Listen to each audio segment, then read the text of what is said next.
El 9 de octubre de 1999, la apacible existencia de Rocío Baninkoff Hornos, una joven de 19 años residente en la localidad malagueña de Mijas, experimentó un giro funesto. Nacida en 1980, Rocío era la benjamina de 3 hermanos, vástagos del matrimonio entre Guillermo y Alicia, quienes más tarde tomarían caminos separados. Rocío, junto a su hermana Rosa y su hermano Guillermo, creció bajo el amparo de su madre. En su entorno la describían como una muchacha de buen carácter, con una visión optimista y una actitud serena ante la vida, siempre buscando la mejor salida a los problemas y mostrando gran protección hacia su familia y amigos. A sus 19 años mantenía un noviazgo con un joven que, según testimonios cercanos, la amaba profundamente.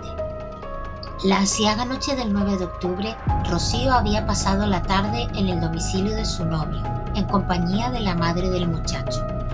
Alrededor de las 21:30, Rocío tomó la decisión de volver a su hogar, situado a unos 500 metros de distancia, con la intención de asearse y cambiarse de ropa antes de dirigirse a la feria de Fuengirola. Sin embargo, Rocío jamás llegó a su destino. La ausencia de Rocío comenzó a sembrar desasosiego en su madre, Alicia.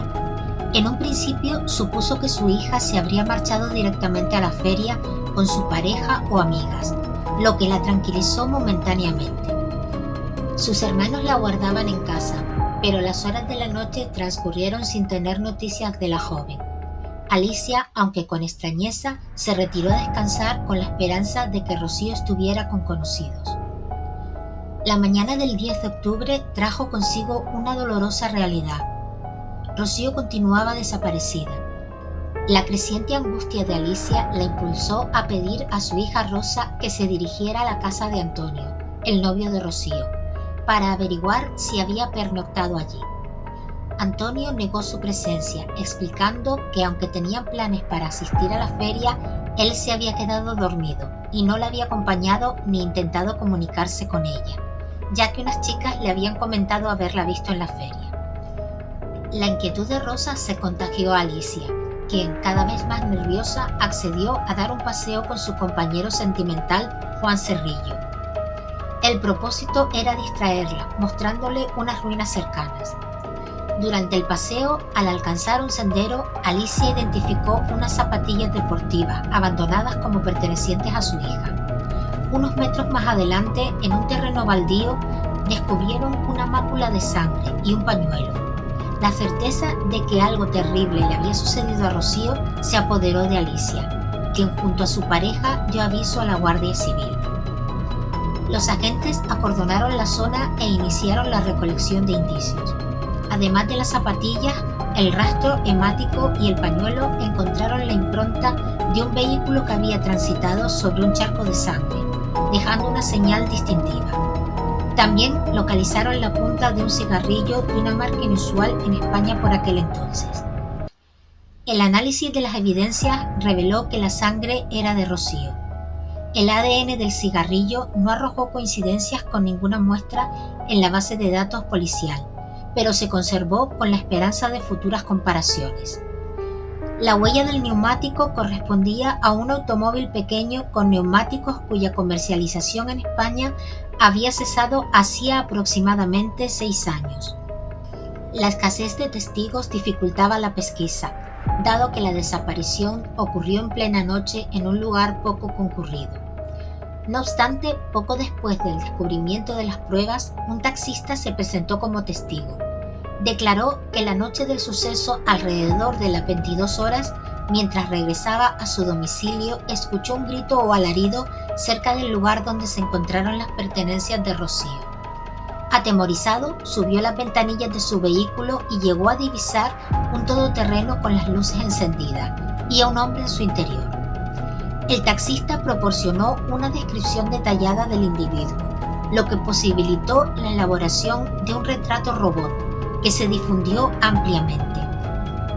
En paralelo, la policía investigó el entorno cercano de Rocío, centrando su atención en su novio, Antonio José Jurado, la última persona que la había visto.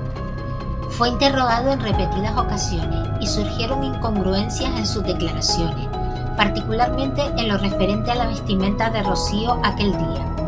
Mientras la familia aseguraba que llevaba una camiseta blanca con el logotipo de Nike y pantalones morados, Antonio afirmaba no haberla visto nunca con esa ropa. La madre de Antonio añadió que Rocío llevaba un abrigo al salir de su casa, detalle que la familia de Rocío consideraba extraño, ya que la chaqueta que ellos recordaban que llevaba puesta estaba en su domicilio. La coartada de Antonio, basada en que se había quedado dormido, no pudo ser corroborada por testigos ajenos a su familia. Tampoco se comprendía por qué no se había ofrecido a acompañar a Rocío a su casa antes de dirigirse juntos a la feria. A pesar de las sospechas, las escuchas telefónicas de Antonio no desvelaron ningún elemento incriminatorio, por lo que fue descartado como sospechoso en ese momento. Antonio apareció en los medios de comunicación expresando su dolor y colaborando en la búsqueda de Rocío. Se rastrearon extensas áreas en los alrededores del descampado, donde se encontraron las primeras pistas. Alicia Hornos realizó un llamamiento desesperado en televisión, solicitando la colaboración ciudadana para encontrar a su hija. Incluso consultó a varios medios con la esperanza de obtener alguna señal. La búsqueda llegó a su fin el 2 de noviembre de 1999, cuando la policía y familiares localizaron el cuerpo sin vida de Rocío en un terreno propiedad de un restaurante denominado El Rodeíto. Este restaurante había sido considerado para alquilar por los tíos de Rocío unos meses antes, sin que se concretara ningún acuerdo. El cadáver de la joven fue descubierto bajo un árbol en la pista de tenis del lugar por los propietarios de la misma. Rocío se encontraba desnuda, presentaba múltiples heridas de arma blanca y signos de haber sido quemada. Su estado de descomposición era avanzado, lo que impidió su identificación por rasgos físicos, siendo su hermana Rosa quien la reconoció por las joyas que portaba el día de su desaparición. La autopsia reveló que Rocío había sido asesinada el mismo día de su desaparición, con 9 puñaladas en diversas partes del cuerpo y degollamiento. Sobre su cuerpo se hallaron 2 bolsas de basura atadas con cinta adhesiva, lo que sugirió a las autoridades que había sido trasladada hasta allí en un vehículo, utilizando las bolsas para proteger el maletero. También se consideró la hipótesis de que el cuerpo no había sido depositado allí inmediatamente después de su muerte, dado que era un lugar relativamente transitado. Cerca del cuerpo se encontró una pegatina de las utilizadas en las batidas de búsqueda, sin usar y sin nombre, lo que resultó ser una prueba contaminada. La autopsia también determinó que las puñaladas fueron infligidas con la misma arma, posiblemente una navaja.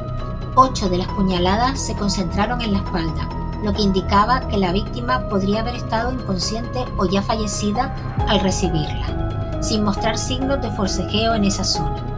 La puñalada frontal afectó órganos vitales, contribuyendo a su deceso. Debido al estado del cuerpo, no se pudo determinar si había sufrido agresión sexual. Se encontraron varios huesos fracturados por las cuchilladas y fibras textiles de color rosa. Dentro de una bolsa junto al cuerpo se halló la ropa de Rocío y un cabello oscuro que no pertenecía a la víctima. Estas pruebas, sin embargo, resultaron inicialmente inútiles. El cabello carecía de raíz para análisis de ADN avanzado de la época. La pegatina estaba contaminada y las fibras que requerían una muestra de comparación de un sospechoso. La ropa de Rocío confirmó la causa y el número de puñaladas. Semanas previas al hallazgo del cuerpo, 4 agentes de la Guardia Civil habían observado un automóvil con varios ocupantes merodeando la zona de la desaparición. Anotaron la matrícula que resultó estar a nombre de Dolores Vázquez, conocida como Loli, una amiga íntima de la familia. Tras el descubrimiento del cadáver, Dolores se erigió como la principal sospechosa. Dolores Vázquez y Alicia Hornos habían mantenido una relación sentimental durante casi una década. Tras la ruptura, Dolores continuó siendo una figura relevante en la vida de Alicia y sus hijos, brindándoles apoyo económico. En diversas ocasiones manifestó su afecto por los 3 jóvenes, especialmente por Rocío, a quien había criado en parte. Dolores también participó activamente en la búsqueda de Rocío y contribuyó financieramente. Casi un año después del fallecimiento de Rocío, en septiembre de 2000, Dolores Vázquez fue arrestada como la única implicada en el crimen. Su detención suscitó controversia, ya que la Guardia Civil carecía de pruebas físicas directas que la vincularan al escenario del crimen o al cadáver. Inicialmente se había considerado a un hombre como autor, basándose en el ADN del cigarrillo y el retrato robot del taxista. Sin embargo, la policía sostenía que la separación de Alicia había afectado profundamente a Dolores, llevándola a urdir el crimen por resentimiento y venganza, alimentado por rumores de que Rocío era la causante de la ruptura. El juicio contra Dolores Vázquez, que comenzó en 2001, se transformó en uno de los más mediáticos y polémicos de España. Dolores mantuvo con firmeza su inocencia durante los interrogatorios. La principal prueba en su contra fueron unas fibras de color rosa encontradas sobre el cuerpo de Rocío, que un primer análisis de un laboratorio de toxicología señaló como una alta probabilidad de correspondencia con la ropa deportiva de Dolores. No obstante, un segundo análisis efectuado por el Laboratorio de Criminalística de la Guardia Civil arrojó un resultado negativo. La defensa argumentó la falta de fiabilidad del primer laboratorio. El juicio estuvo marcado por testimonios que insinuaban una tensa relación entre Dolores y Rocío. Alicia y Rosa declararon que Dolores era severa con Rocío, castigándola duramente por sus bajas calificaciones. Alicia incluso recordó en una ocasión en la que Rocío le dijo: «Mamá, algún día me matará y tú no harás nada», refiriéndose a Dolores. Alicia también relató humillaciones sufridas por parte de Dolores, debido a su diferente nivel educativo. A medida que se divulgaban los detalles del juicio, la opinión pública clamaba por justicia y la culpabilidad de Dolores. Alicia declaró que 2 o 3 meses antes del crimen, Dolores la había amenazado tras su negativa a retomar la relación y su inicio de una nueva con otro hombre, diciéndole que derramaría lágrimas de sangre y que la heriría en lo más profundo. A pesar de la intensa atención mediática, no existían pruebas materiales que situaran a Dolores en el lugar del crimen. La acusación se fundamentó en indicios circunstanciales. La creencia de que Rocío conocía a su agresor, basándose en el pañuelo. La brutalidad del ataque como signo de odio. La posibilidad de que el cuerpo fuera colocado con las piernas abiertas para simular un móvil sexual fallido. Y la presencia de la pegatina de la búsqueda, a la que Dolores pudo haber tenido acceso al participar en ellas. También se añadió el testimonio de empleadas de Dolores, quienes la describieron nerviosa y de mal humor los días de la desaparición, y el relato de una empleada ucraniana que afirmó haber visto a Dolores destrozar una fotografía de Rocío con un cuchillo el día del hallazgo del cuerpo, detalle que no se había hecho público. Otra empleada ucraniana testificó que Dolores, quien solía salir todas las noches con una amiga ucraniana, no lo hizo la noche de la desaparición, llamando para cancelar y pidiendo que recogieran a otra chica ucraniana en el aeropuerto. Se reveló una conversación telefónica intervenida en la que Dolores decía: «Eso es que no tienen nada», interpretada por la policía como una muestra de confianza de su impunidad. 2 videntes declararon que Dolores las había visitado para preguntar por Rocío y que ellas habían visto su culpabilidad. La defensa presentó pruebas para refutar cada uno de estos puntos. Mostró facturas telefónicas que registraban 2 llamadas de Dolores a horas posteriores al momento en el que el taxista escuchó el grito, lo que dejaba un lapso de tiempo muy reducido para cometer el crimen y deshacerse del cuerpo. Las personas que recibieron las llamadas no percibieron nada anómalo en su comportamiento. La huella del neumático no coincidía con los de la camioneta Toyota de Dolores, que era reciente. La acusación no pudo demostrar que Dolores hubiera alquilado otro vehículo. La muestra de ADN del cigarrillo era de un hombre y el taxista también describió a un varón. Las huellas dactilares encontradas en la bolsa de basura no coincidían con las de Dolores. El jurado popular, compuesto por 9 personas, deliberó durante horas y con 7 votos a favor y 2 en contra, declaró a Dolores Vázquez culpable del asesinato con alevosía de Rocío Baníncov. Fue condenada a 15 años de prisión y a pagar una indemnización a la familia de 18 millones de pesetas. La reconstrucción policial de los hechos sugería que Rocío se encontró con Dolores Vázquez en el trayecto de su casa. Dada la tensa relación entre ellas, se presume que iniciaron una discusión que se intensificó hasta que Dolores atacó a Rocío con una navaja. Tras una primera puñalada y ante el intento de fuga de la joven, Dolores, dominada por el pánico, la persiguió y le infligió 8 puñaladas más tras caer. Finalmente, trasladó el cuerpo en su vehículo utilizando bolsas de basura para proteger el interior. En agosto de 2003, casi 4 años después del asesinato de Rocío, desapareció en Coín, también en Málaga, otra joven llamada Sonia Caravantes. Su cuerpo fue encontrado días después, y las investigaciones se centraron en un ciudadano británico llamado Tony Alexander King, conocido como el estrangulador de Holloway, por agresiones sexuales cometidas en Londres en el pasado. Durante la investigación del caso de Sonia Caravantes se encontraron restos de ADN bajo las uñas que coincidieron con el ADN hallado en una colilla recogida cerca del lugar donde Rocío Baninkoff fue secuestrada.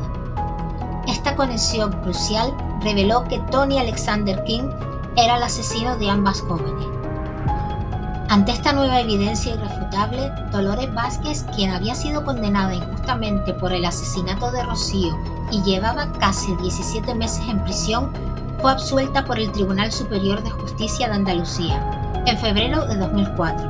La sentencia que la condenó fue anulada por falta de pruebas. Tony Alexander King fue arrestado y en 2006 fue condenado a 36 años de prisión por el asesinato de Sonia Caravantes. En un juicio posterior también fue declarado culpable de asesinato de Rocío Baninkoff, aunque ya cumplía condena por el otro crimen. La liberación de Dolores Vázquez puso de manifiesto un grave error judicial y policial, marcado por la presión mediática y la falta de pruebas sólidas en su contra. A pesar de haber sido exonerada, Dolores Vázquez nunca recibió una indemnización por el tiempo que pasó injustamente en prisión. El caso Baninkoff se convirtió en un símbolo de los errores que pueden cometerse en la búsqueda de la justicia y del daño irreparable que pueden sufrir las personas inocentes.